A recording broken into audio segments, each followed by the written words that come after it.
ವಿದ್ಯಾರ್ಥಿಗಳೇ ನಮಸ್ತೆ. ಎರಡನೇ ಅಧ್ಯಾಯದ 4ನೇ ಪಾಠಭಾಗಕ್ಕೆ ತಮಗೆ ಸ್ವಾಗತ. ಕಳೆದ ಪೀರಿಯಡ್ನಲ್ಲಿ ನಿಮಗೆ ಅಸೈನ್ಮೆಂಟ್ ಕೊಟ್ಟಿದ್ದೆ. ನೀವೆಲ್ಲ ಮಾಡಿದ್ದೀರಾಗಿ ಭಾವಿಸ್ತೇನೆ ನಾನು. ಮಾಡಿದ್ರೆ ವೆರಿ ಗುಡ್. ಈಗ ಆ ಅಸೈನ್ಮೆಂಟಿನ ಸರಿ ಉತ್ತರವನ್ನೊಮ್ಮೆ ನೋಡುವ. ಏನು ಅಸೈನ್ಮೆಂಟ್ ಕೊಟ್ಟದ್ದು? ಕೆಲವು ಯೌಗಿಕಗಳನ್ನು ಕೊಟ್ಟು ಅವುಗಳನ್ನು ಸಹಭಾಗಿ ಯೌಗಿಕಗಳು ಮತ್ತು ಅಯೋನಿಕ್ ಯೌಗಿಕಗಳಾಗಿ ವರ್ಗೀಕರಿಸಲಿಕ್ಕೆ. ಅವುಗಳಲ್ಲಿ ಯಾವುದೆಲ್ಲ ಸಹಭಾಗಿ ಯೌಗಿಕಗಳು ನೆನಪು ಮಾಡಿ. Sulphur dioxide SO2, carbon dioxide CO2 ಮತ್ತು ನೀರು H2O. ಅಯೋನಿಕ್ ಯೌಗಿಕಗಳು ಕ್ಯಾಲ್ಸಿಯಂ ಫ್ಲೋರೈಡ್ CaF. ಹಾಗಾದ್ರೆ ನಾವು ಇವತ್ತಿನ ಪಾಠದ ಕಡೆಗೆ ಹೋಗುವ. ನಾವು ಈ ಅಧ್ಯಾಯದಲ್ಲಿ ರಾಸಾಯನಿಕ ಬಂಧವನ್ನ ನೋಡ್ತಾ ಇದ್ದೇವೆ. ಮೂಲವಸ್ತುಗಳು ರಾಸಾಯನಿಕ ಬಂಧಕ್ಕೆ ಒಳಪಟ್ಟು ಸ್ಥಿರತೆಯನ್ನ ಪಡೆದುಕೊಳ್ತವೆ ಅನ್ನೋದನ್ನ ನಾವು ಕಲ್ತಿದ್ದೇವೆ.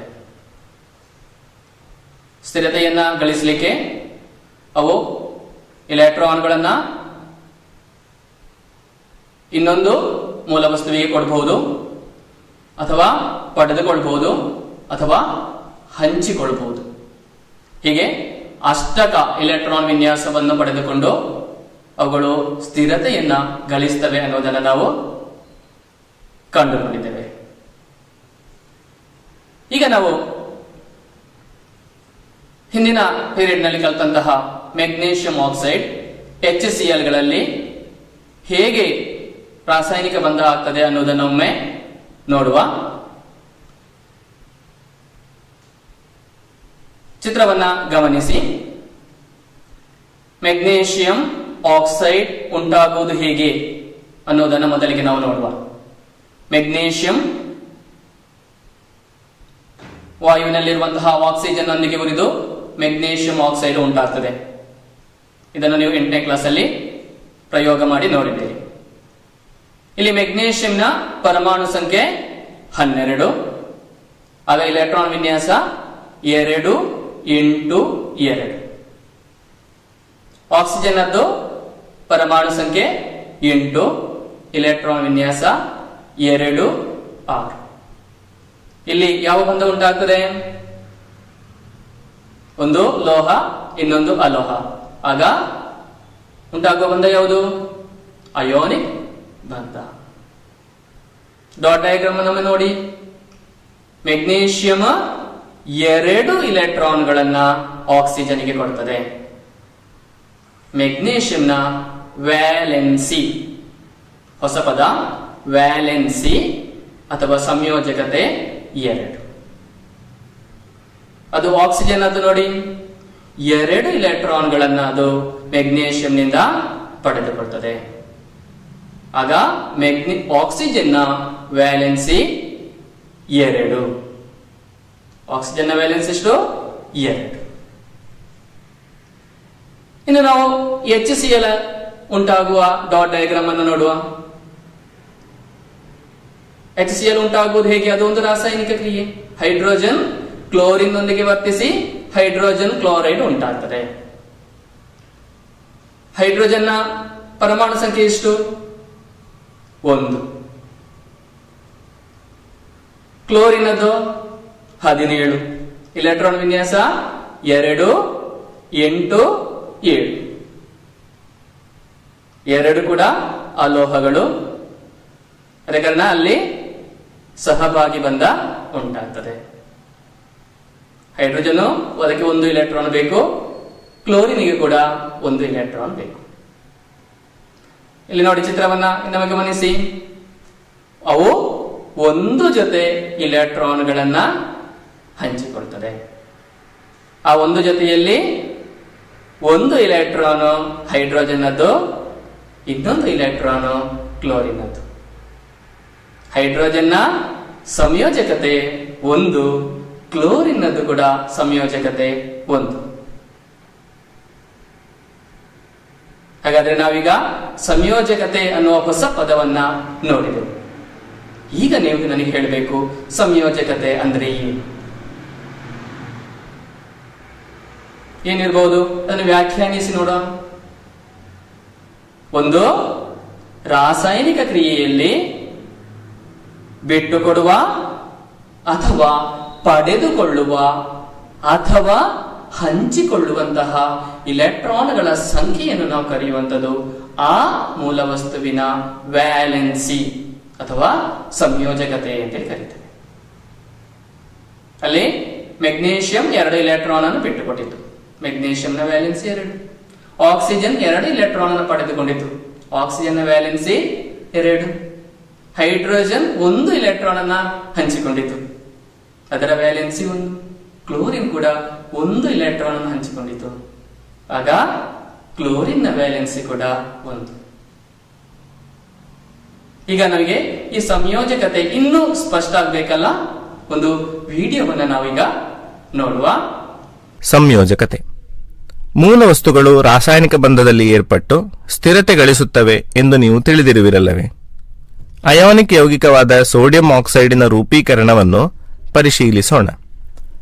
ಸೋಡಿಯಂ ಆಕ್ಸೈಡ್ ರೂಪೀಕರಣದಲ್ಲಿ ಪ್ರತಿಯೊಂದು ಸೋಡಿಯಂ ಪರಮಾಣುಗಳು 1 ಇಲೆಕ್ಟ್ರಾನ್ಗಳನ್ನು ಆಕ್ಸಿಜನ್ ಪರಮಾಣುವಿಗೆ ನೀಡುತ್ತವೆ. ಸಹಭಾಗಿ ಯೌಗಿಕಗಳಾದ ಹೈಡ್ರೋಜನ್ ಕ್ಲೋರೈಡ್ ಮತ್ತು ಕಾರ್ಬನ್ ಟೆಟ್ರಾಕ್ಲೋರೈಡ್ಗಳ ರೂಪೀಕರಣವನ್ನು ಪರಿಶೀಲಿಸೋಣ. ಇಲ್ಲಿ 1 ಜೊತೆ ಇಲೆಕ್ಟ್ರಾನ್ಗಳು ಹಂಚಲ್ಪಟ್ಟಿರುವುದು. ಇನ್ನು CCl4 ನ ರೂಪೀಕರಣವನ್ನು ಗಮನಿಸುವ. ಕಾರ್ಬನ್ ಪರಮಾಣು ಪ್ರತಿಯೊಂದು ಕ್ಲೋರಿನ್ ಪರಮಾಣುವಿನೊಂದಿಗೆ ಎಷ್ಟು ಜೊತೆ ಇಲೆಕ್ಟ್ರಾನ್ಗಳನ್ನು ಹಂಚಿಕೊಳ್ಳುವುದು?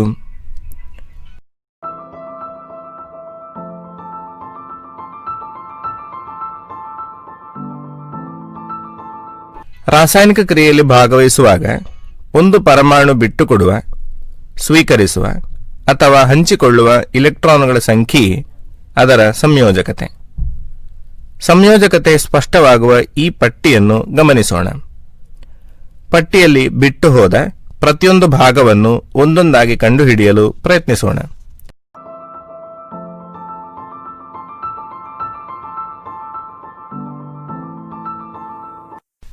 ಸೋಡಿಯಂ ಆಕ್ಸೈಡಿನಲ್ಲಿ ಸೋಡಿಯಂನ ಸಂಯೋಜಕತೆ 1, ಆಕ್ಸಿಜನ್ನ ಸಂಯೋಜಕತೆ 2. HClನಲ್ಲಿ ಹೈಡ್ರೋಜನ್ನ ಸಂಯೋಜಕತೆ 1 ಮತ್ತು ಕ್ಲೋರಿನ್ನ ಸಂಯೋಜಕತೆಯು 1 ಆಗಿರುವುದು. ಇನ್ನು CCl4ನಲ್ಲಿಯೋ ಕಾರ್ಬನಿನ ಸಂಯೋಜಕತೆ 4 ಮತ್ತು ಕ್ಲೋರಿನ್ನ ಸಂಯೋಜಕತೆ 1 ಆಗಿದೆ. ಯಾವೆಲ್ಲ ಯೌಗಿಕಗಳಲ್ಲಿ ರಾಸಾಯನಿಕ ಬಂಧ ಉಂಟಾಗುವುದನ್ನ ನೋಡಿದ್ರಿ ಹೇಳಿ? ಯಾವುದು?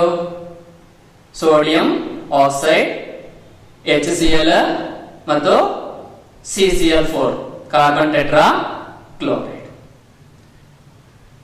ಸೋಡಿಯಂ ಆಕ್ಸೈಡ್ ಅಲ್ಲಿ ಹೇಗೆ ಬಂಧ ಉಂಟಾಯಿತು? ಸೋಡಿಯಂ ಎಷ್ಟು ಇಲೆಕ್ಟ್ರಾನ್ ಅನ್ನ ಆಕ್ಸಿಜನ್ ಕೊಟ್ಟಿತು? ಎಷ್ಟು? 1 ಇಲೆಕ್ಟ್ರಾನ್ ಅನ್ನ ಕೊಟ್ಟಿತು. ಆಗ ಸೋಡಿಯಂನ ವ್ಯಾಲೆನ್ಸಿ 1. ಆಕ್ಸಿಜನ್ ಎಷ್ಟು ಇಲೆಕ್ಟ್ರಾನ್ ಅನ್ನು ಸ್ವೀಕರಿಸಿತು? 2 ಇಲೆಕ್ಟ್ರಾನ್ಗಳನ್ನ ಅದು ಸ್ವೀಕರಿಸಿತು. ಅದೇ ಕಾರಣ ಆಕ್ಸಿಜನ್ನ ಸಂಯೋಜಕತೆ ಅಥವಾ ವ್ಯಾಲೆನ್ಸಿ 2. HCl ಅನ್ನು ನಾವು ಆಗಲೇ ನೋಡಿದ್ದೇವೆ. ಇನ್ನು CCl4 ಏನದು? CCl4 carbon tetra chloride. ಒಳ್ಳೆಯ ಹೆಸರಲ್ಲ, ಕಾರ್ಬನ್ ಟೆಟ್ರಾ ಕ್ಲೋರೈಡ್. ಇದರಲ್ಲಿ ಕಾರ್ಬನ್ ಎಷ್ಟು ಇಲೆಕ್ಟ್ರಾನ್ ಹಂಚಿಕೊಂಡಿದೆ? 4 ಇಲೆಕ್ಟ್ರಾನ್ಗಳನ್ನ ಹಂಚಿಕೊಂಡಿದೆ. ಅದೇ ಕಾರಣ ಕಾರ್ಬನ್ ನ ವ್ಯಾಲೆನ್ಸಿ 4. ಕ್ಲೋರಿನ್ ಅದು 1 ಇಲೆಕ್ಟ್ರಾನ್ ಅನ್ನು ಅದು ಹಂಚಿಕೊಂಡಿದೆ. ಆದ ಕಾರಣ ಕ್ಲೋರಿನ್ ವ್ಯಾಲೆನ್ಸಿ ಅಥವಾ ಸಂಯೋಜಕತೆ 1. HCl ಅಲ್ಲಿ ಕೂಡ ನಾವು ನೋಡಿದ್ದೇವೆ, ಕ್ಲೋರಿನ್ ಅದು ಸಂಯೋಜಕತೆ 1. ಈಗ ನಮಗೆ ಸ್ಪಷ್ಟ ಆಗಿರ್ಬೋದು ವ್ಯಾಲೆನ್ಸಿ ಅಂದ್ರೆ ಏನು, ಅದನ್ನ ಕಂಡುಕೊಳ್ಳುವುದು ಹೇಗೆ ಅನ್ನೋದು. ಆದ್ರೆ ನನಗದು ಗೊತ್ತಾಗಬೇಕು, ನಿಮಗದು ಅರ್ಥ ಆಗಿದಾ ಇಲ್ವಾ ಅಂತೇಳಿ. ಈಗ ನಾವೊಂದು ಪಟ್ಟಿಯನ್ನ ತುಂಬಿಸುವ. ಪಟ್ಟಿ ಕಾಣ್ತಾ ಇದೆಯಲ್ಲ ನೋಡಿ, ಸೋಡಿಯಂ ಕ್ಲೋರೈಡ್. ಏನು ಸೋಡಿಯಂ ಕ್ಲೋರೈಡ್? ಉಪ್ಪು, ಅಡುಗೆ ಉಪ್ಪು. ಅದರಲ್ಲಿರುವ ಘಟಕ ಮೂಲ ವಸ್ತುಗಳು ಯಾವೆಲ್ಲ? ಸೋಡಿಯಂ ಮತ್ತು ಕ್ಲೋರಿನ್. ಸೋಡಿಯಂನ ಪರಮಾಣು ಸಂಖ್ಯೆ 11, ಇಲೆಕ್ಟ್ರಾನ್ ವಿನ್ಯಾಸ 2, 8, 1. ಅದು 1 ಇಲೆಕ್ಟ್ರಾನ್ ಅನ್ನ ವರ್ಗಾವಣೆ ಮಾಡ್ತದೆ. ಅದೇ ಕಾರಣ ಅದರ ಸಂಯೋಜಕತೆ 1. ಇನ್ನು ಕ್ಲೋರಿನ್ ಅದು ಪರಮಾಣು ಸಂಖ್ಯೆ 17, ಇಲೆಕ್ಟ್ರಾನ್ ವಿನ್ಯಾಸ 2, 8, 7. ಅದು 1 ಇಲೆಕ್ಟ್ರಾನ್ ಅನ್ನ ಪಡೆದುಕೊಳ್ಳುತ್ತದೆ. ಆಗ ಅದರ ಸಂಯೋಜಕತೆ 1. ಇನ್ನು ಮೆಗ್ನೀಷಿಯಂ ಆಕ್ಸೈಡ್, ಅದರಲ್ಲಿರುವಂತಹ ಮೂಲ ವಸ್ತುಗಳು ಮೆಗ್ನೀಷಿಯಂ ಮತ್ತು ಆಕ್ಸಿಜನ್. ಮೆಗ್ನೀಷಿಯಂನ ಪರಮಾಣು ಸಂಖ್ಯೆ 12, ಇಲೆಕ್ಟ್ರಾನ್ ವಿನ್ಯಾಸ 2, 8, 2. ಅದು 2 ಇಲೆಕ್ಟ್ರಾನ್ ಅನ್ನು ಬಿಟ್ಟುಕೊಡ್ತದೆ. ಅದೇ ಕಾರಣ ಅದರ ಸಂಯೋಜಕತೆ 2. ಆಕ್ಸಿಜನ್ ಪರಮಾಣು ಸಂಖ್ಯೆ 8, ಇಲೆಕ್ಟ್ರಾನ್ ವಿನ್ಯಾಸ 2, 6. ಅದು 2 ಇಲೆಕ್ಟ್ರಾನ್ಗಳನ್ನ ಸ್ವೀಕರಿಸುತ್ತದೆ. ಅದೇ ಕಾರಣ ಆಕ್ಸಿಜನ್ನ ಸಂಯೋಜಕತೆ 2. ಇನ್ನು ಹೈಡ್ರೋಜನ್ ಫ್ಲೋರೈಡ್ HF, ಅದರಲ್ಲಿರುವ ಘಟಕ ಮೂಲ ವಸ್ತುಗಳು ಹೈಡ್ರೋಜನ್ ಮತ್ತು ಫ್ಲೋರಿನ್. ಹೈಡ್ರೋಜನ್ನ ಪರಮಾಣು ಸಂಖ್ಯೆ 1, ಇಲೆಕ್ಟ್ರಾನ್ ವಿನ್ಯಾಸ 1. ಅದು 1 ಇಲೆಕ್ಟ್ರಾನ್ ಅನ್ನು ಹಂಚಿಕೊಳ್ಳುತ್ತದೆ. ಅದೇ ಕಾರಣ ಸಂಯೋಜಕತೆ 1. ಫ್ಲೋರಿನ್ನ ಪರಮಾಣು ಸಂಖ್ಯೆ 9, ಇಲೆಕ್ಟ್ರಾನ್ ವಿನ್ಯಾಸ 2,7. 1 ಇಲೆಕ್ಟ್ರಾನ್ ಅನ್ನು ಹಂಚಿಕೊಳ್ಳುತ್ತದೆ. ಆದ ಕಾರಣ ಅದರ ಸಂಯೋಜಕತೆ 1. ಇನ್ನು CCl4 ಕಾರ್ಬನ್ ಟೆಟ್ರಾಕ್ಲೋರೈಡ್, ಅದರಲ್ಲಿರುವಂತಹ ಘಟಕ ಮೂಲ ವಸ್ತುಗಳು ಕಾರ್ಬನ್ ಮತ್ತು ಕ್ಲೋರಿನ್. ಕಾರ್ಬನ್ ಪರಮಾಣು ಸಂಖ್ಯೆ 6, ಇಲೆಕ್ಟ್ರಾನ್ ವಿನ್ಯಾಸ 2,4. ಅದು 4 ಇಲೆಕ್ಟ್ರಾನ್ಗಳನ್ನು ಹಂಚಿಕೊಳ್ಳುತ್ತದೆ. ಆದ ಕಾರಣ ಕಾರ್ಬನ್ನ ವ್ಯಾಲೆನ್ಸಿ 4. ಕ್ಲೋರಿನ್ ಪರಮಾಣು ಸಂಖ್ಯೆ 17, ಇಲೆಕ್ಟ್ರಾನ್ ವಿನ್ಯಾಸ 2, 8, 7. ಅದು 1 ಇಲೆಕ್ಟ್ರಾನ್ ಅನ್ನು ಹಂಚಿಕೊಳ್ಳುತ್ತದೆ. ಆದ ಕಾರಣ ಕ್ಲೋರಿನ್ನ ವ್ಯಾಲೆನ್ಸಿ 1. ಈಗ ನಾವು ಈ ಪಟ್ಟಿಯನ್ನೊಮ್ಮೆ ವಿಶ್ಲೇಷಣೆ ಮಾಡುವ. ಕೊನೆಯ 2 ಕಾಲಂಗಳನ್ನ ಒಮ್ಮೆ ನೋಡಿ. ಏನಾದರೂ ಸಾಮ್ಯತೆಯೋ ವ್ಯತ್ಯಾಸವೋ ಇದೆಯಾ ನೋಡಿ. ಏನು? ಸಮಾನವಾಗಿವೆ.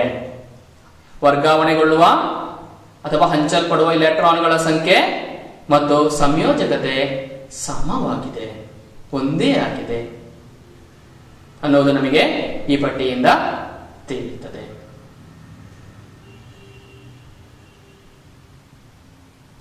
ಹಾಗಾದ್ರೆ ನಮಗೆ ಈಗ ವ್ಯಾಲೆನ್ಸಿ ಅಂದ್ರೆ ಏನು ಅನ್ನುವಂಥದ್ದು ಸ್ಪಷ್ಟವಾಯಿತು. ಅದನ್ನ ಕಂಡುಕೊಳ್ಳಲಿಕ್ಕೆ ಕೂಡ ನಮಗೆ ಈಗ ಗೊತ್ತಾಯಿತು. ನಾವು ಹಿಂದಿನ ಪೀರಿಯಡ್ ನಲ್ಲಿ ಇಲೆಕ್ಟ್ರೋನೆಗೆಟಿವಿಟಿಯನ್ನ ಕಲ್ತಿದ್ದೇವೆ. ಇಲೆಕ್ಟ್ರೋನೆಗೆಟಿವಿಟಿಯನ್ನ ಕಲಿತು ಇಲೆಕ್ಟ್ರೋನೆಗೆಟಿವಿಟಿ ನಮಗೆ ಪ್ರಯೋಜನ ಆಗಿದೆ ಅಲ್ಲ? ಇಲ್ಲಿ ಪ್ರಯೋಜನ ಆಗಿದೆ, ನೆನಪು ಮಾಡಿ. ಯೌಗಿಕಗಳನ್ನು ಅಯೋನಿಕ್ ಯೌಗಿಕವೋ ಸಹಭಾಗಿ ಯೌಗಿಕವೋ ಅಂತೇಳಿ ಕಂಡುಕೊಳ್ಳಿಕ್ಕೆ ಅದು ನಮಗೆ ಸಹಾಯ ಆಗಿದೆ.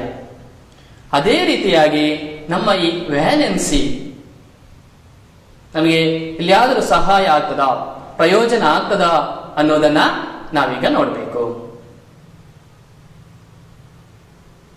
ವಿದ್ಯಾರ್ಥಿಗಳೇ, ಉಪ್ಪಿನ ಅಥವಾ ಅಡುಗೆ ಉಪ್ಪಿನ ರಾಸಾಯನಿಕ ಹೆಸರೇನು? ಏನು? Sodium chloride. ನಮಗೆಲ್ಲರಿಗೂ ಅದು ಗೊತ್ತಿರಲೇಬೇಕು. ಹಿಂದಿನ ಪೀರಿಯಡ್ ನಲ್ಲಿ ಕೂಡ ನಾನು ಹೇಳಿದ್ದೆ. ಸೋಡಿಯಂ ಕ್ಲೋರೈಡ್ ಎಂಬುದು ನಮ್ಮ ಅಡುಗೆ ಉಪ್ಪಿನ ರಾಸಾಯನಿಕ ಹೆಸರು. ಹಾಗಾದರೆ ಸೋಡಿಯಂ ಕ್ಲೋರೈಡಿನ ರಾಸಾಯನಿಕ ಸೂತ್ರ ಏನು? ಏನು ಹೇಳಿ, ಗಟ್ಟಿ ಹೇಳಿ. NaCl. ಸೋಡಿಯಂ ಮತ್ತು ಕ್ಲೋರಿನ್ ಅದರಲ್ಲಿದೆ. ಹಾಗಾದ್ರೆ ಈ ರಾಸಾಯನಿಕ ಸೂತ್ರ ಅಂದ್ರೆ ಏನು? ನಾವು ಸೋಡಿಯಂ ಕ್ಲೋರೈಡ್ ಅನ್ನ NaCl ಅಂತೇಳಿ ನಾವು ಸೂಚಿಸಿದ್ದೇವೆ. ಏನಿರ್ಬಹುದು ರಾಸಾಯನಿಕ ಸೂತ್ರ?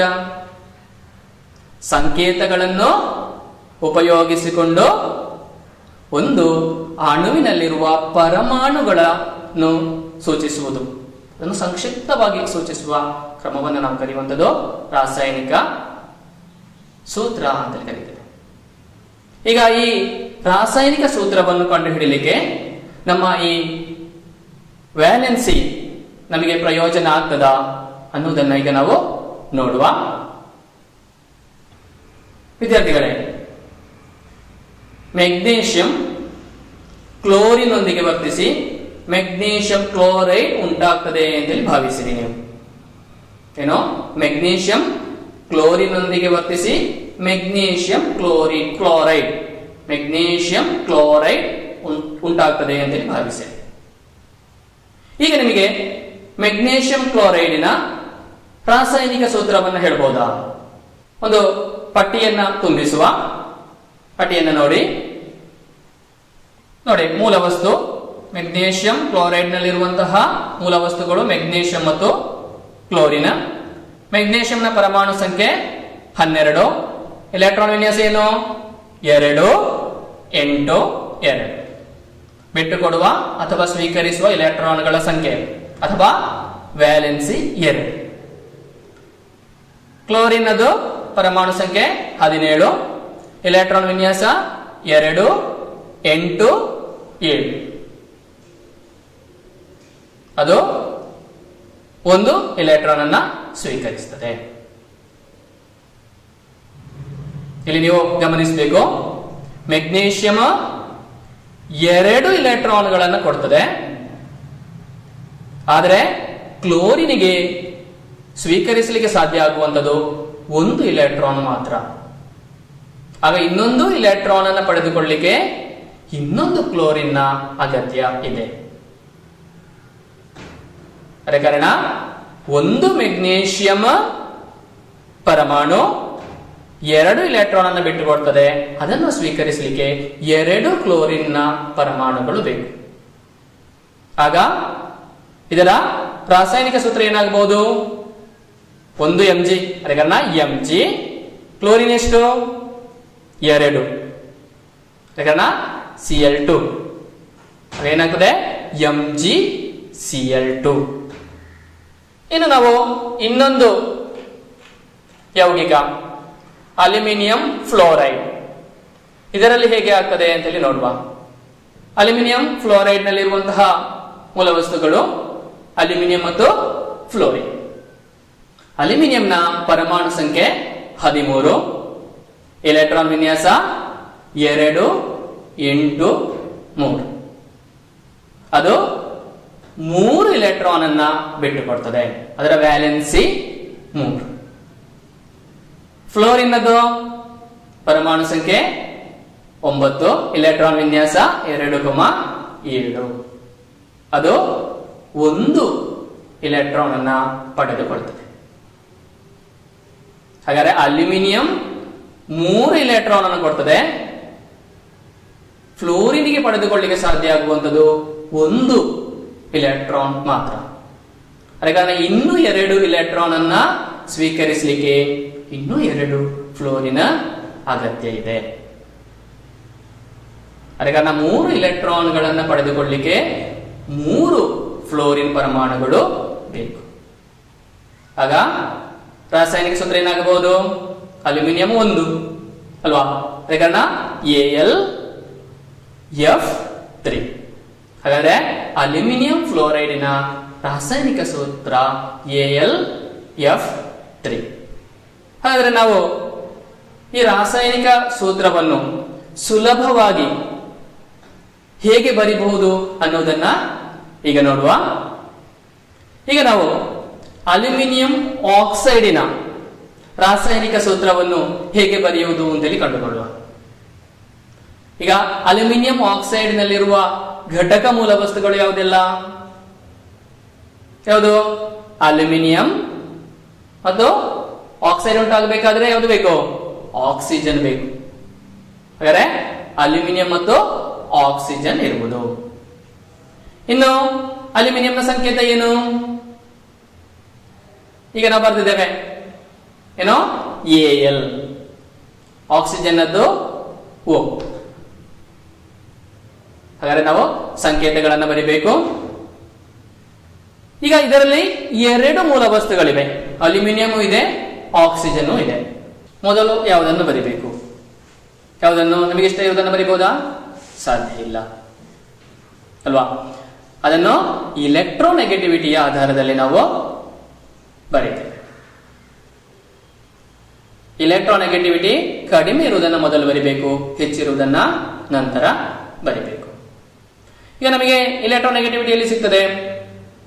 ಹಿಂದಿನ ಪೀರಿಯಡ್ ನಲ್ಲಿ ನಾವು ನೋಡಿದ್ದೇವೆ. ಪೌಲಿಂಗನ ಇಲೆಕ್ಟ್ರೋನೆಗೆಟಿವಿಟಿ ಸ್ಕೇಲಿನಲ್ಲಿ ನೋಡಿ ನಾವು ಕಂಡುಹಿಡಿಯಬೇಕು.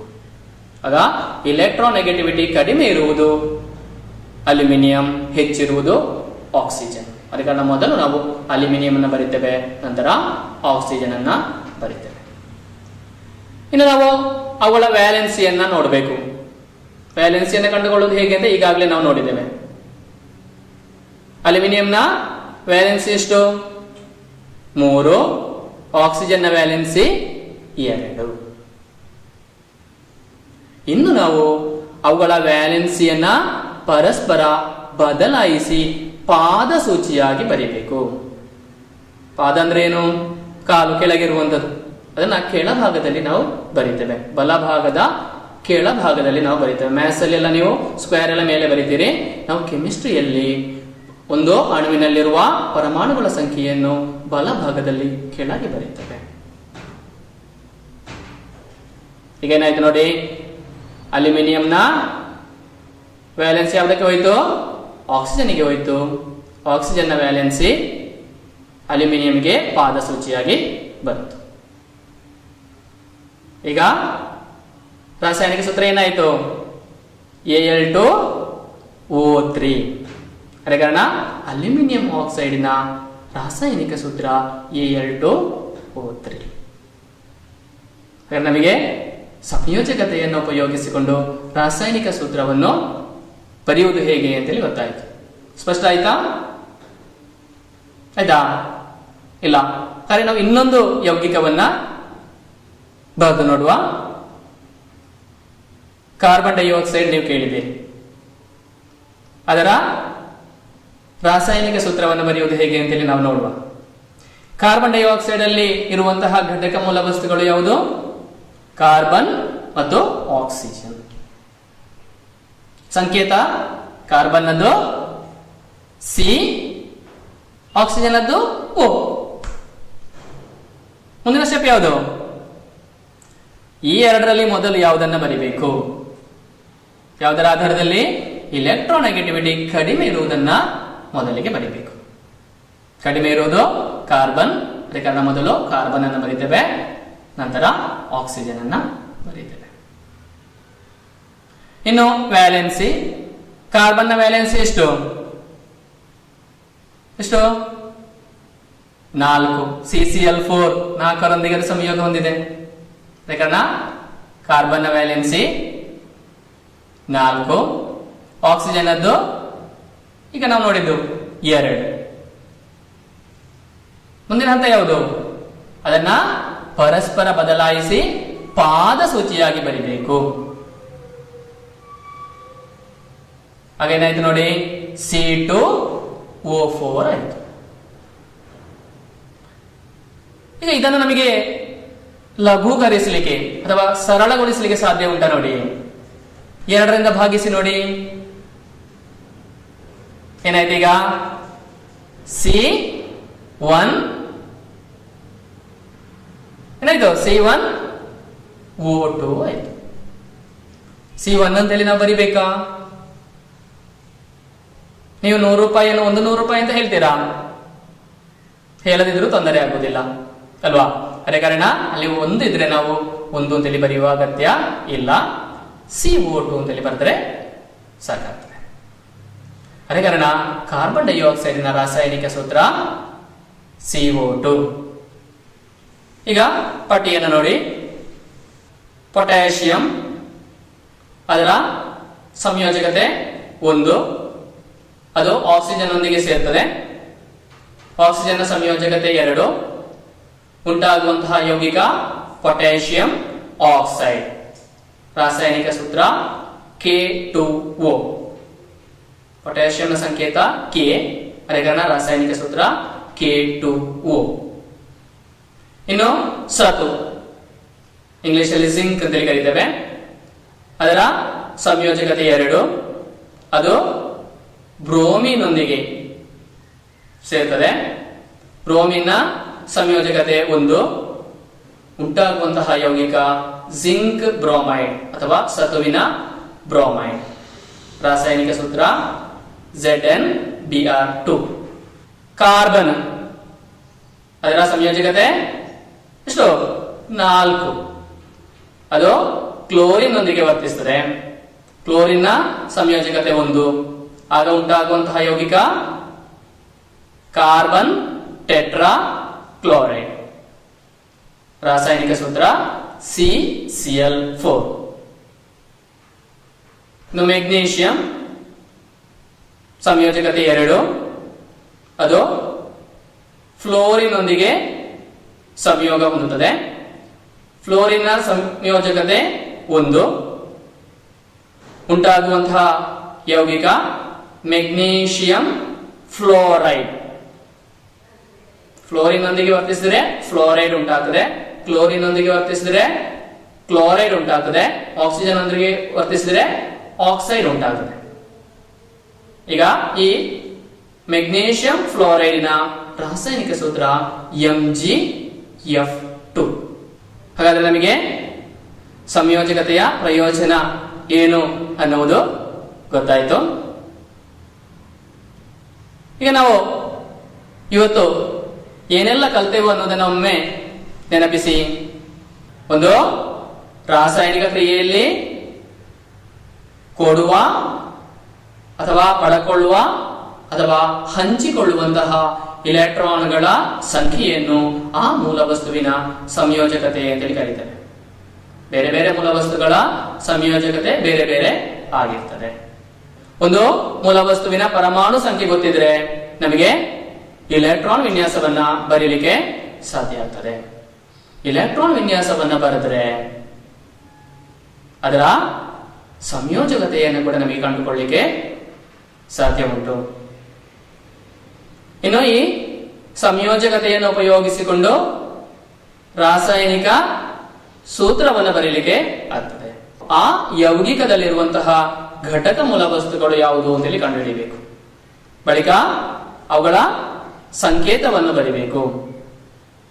ಮುಂದೆ ಎಲೆಕ್ಟ್ರಾನ್ ನೆಗೆಟಿವಿಟಿ ಕಡಿಮೆ ಇರುವುದನ್ನ ಮೊದಲಿಗೆ ಬರಿಬೇಕು, ಹೆಚ್ಚಿರುವುದನ್ನ ನಂತರ ಬರಿಬೇಕು. ಅವುಗಳ ಸಂಯೋಜಕತೆಯನ್ನ ಕಂಡುಕೊಳ್ಬೇಕು. ಬಳಿಕ ಸಂಯೋಜಕತೆಯನ್ನ ಪರಸ್ಪರ ಬದಲಾಯಿಸಿ ಪಾದ ಸೂಚಿಯಾಗಿ ಬರಿಬೇಕು. ಲಘೂಕರಿಸಲಿಕ್ಕೆ ಅಥವಾ ಸರಳಗೊಳಿಸಲಿಕ್ಕೆ ಸಾಧ್ಯ ಇದ್ರೆ ಅದನ್ನ ಲಘೂಕರಿಸಬೇಕು.